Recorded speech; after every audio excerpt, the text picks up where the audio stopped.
So in the today class we are going to discuss a problem on coplanar non-concurrent forces.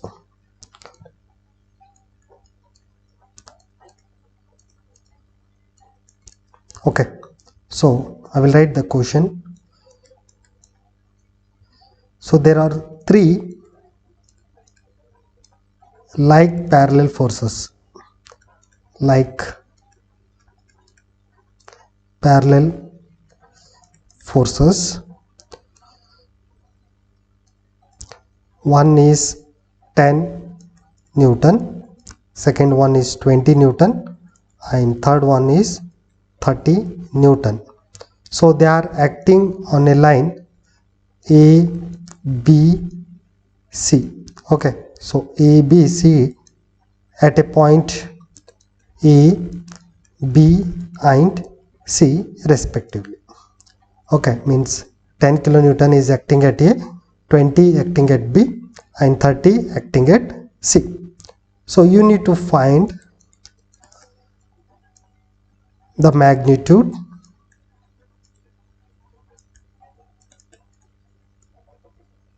comma direction and the distance of the resultant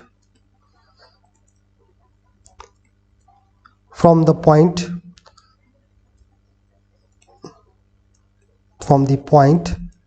A on the line ABC. So that is the question. Okay, so here there is a one line that is,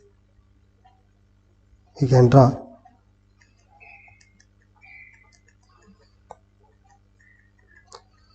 Okay, so now let us say this and A, B and C. So here each point is located at certain distance.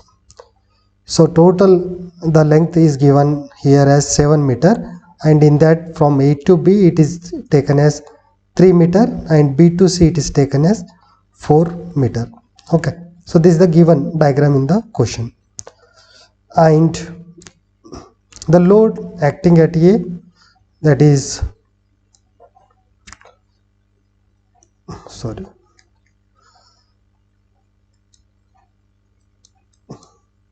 the load acting at A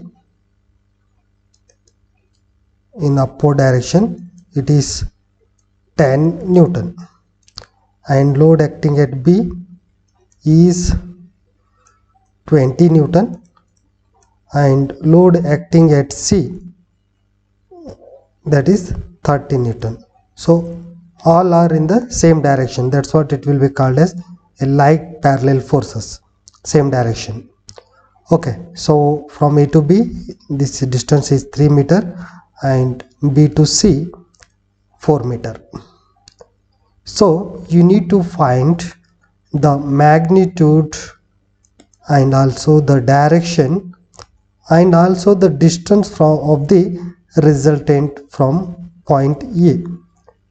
Okay, so first you need to calculate the magnitude of the resultant force, then the direction, which direction, and also at what distance the resultant force is acting, at which direction and what magnitude and at what distance of the resultant force. All you need to calculate.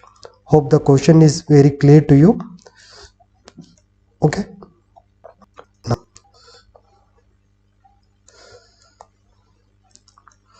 So now we'll go for making the solution. So to calculate the magnitude, you need to have the sigma h and sigma v.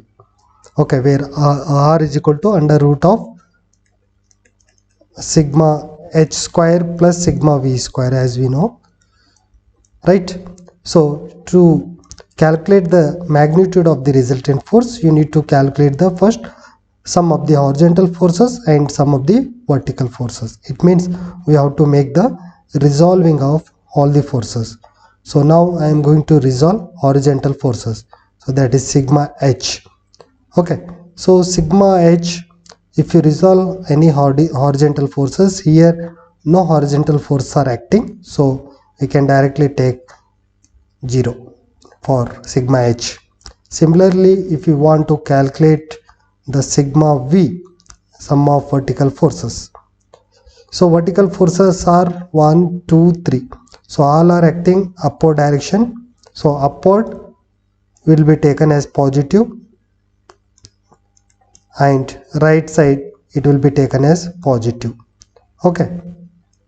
And if the force are acting towards left and towards down, it will be taken as negative.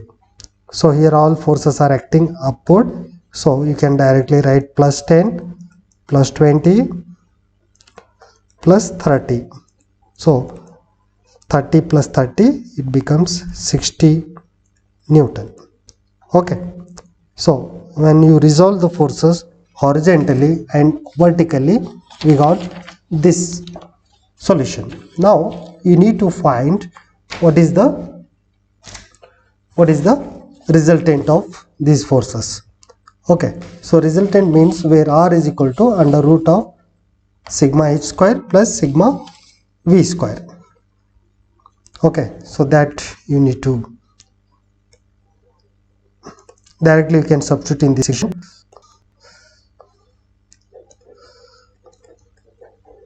Sigma h is 0 square plus sigma v is 60 square.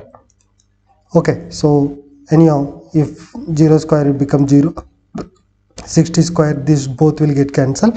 So finally we 60 will obtain the resultant force. So again it is plus, so the direction towards the vertical, okay, upside, you can say. Okay, so now you need to find the resultant 60 Newton is at a distance. Okay, so at what distance the 60 Newton is acting? Okay, so plus 60 Newton is acting. Let us say that distance is x from point A. Let us say, okay, so like, so here the 60 Newton is acting somewhere here. Let us say somewhere here it is acting upward direction.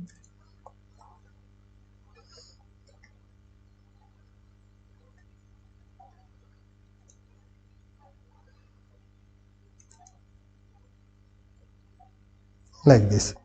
Okay, so let us say this is an r. So at what distance from the x, that you need to find out.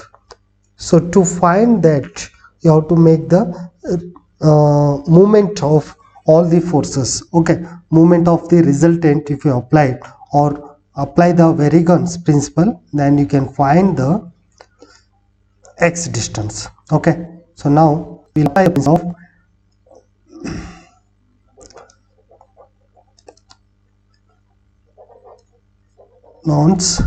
Varigon's principle,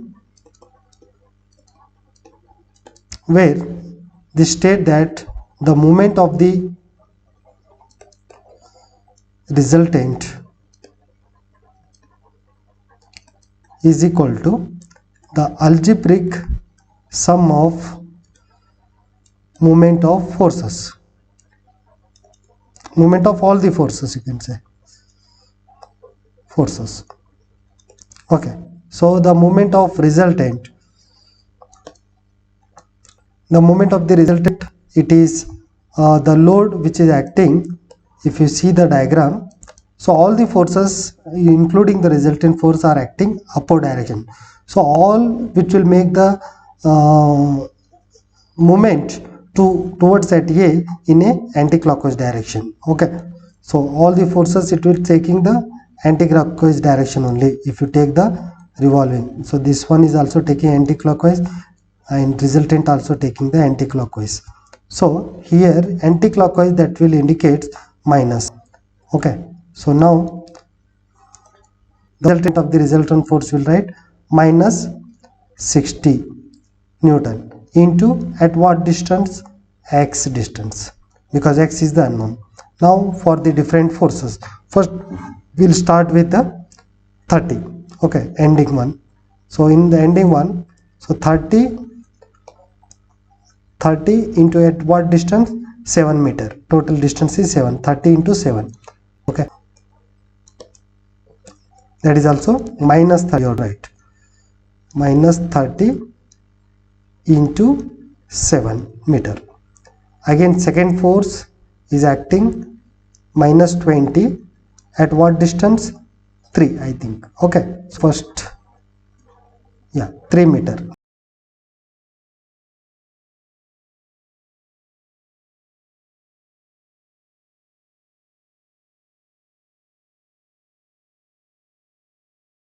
Totally 0.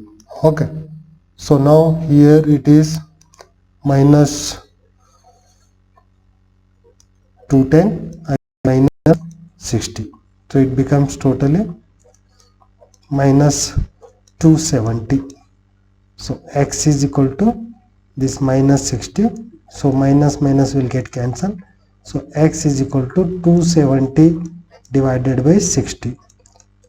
Okay, so 27 by 6. We are getting 4.5. Okay, so x is equal to 4.5 meter. So this distance from a point A. It means whatever the resultant which you are assuming, it is at a location of 4.5, means this. So your resultant force is acting,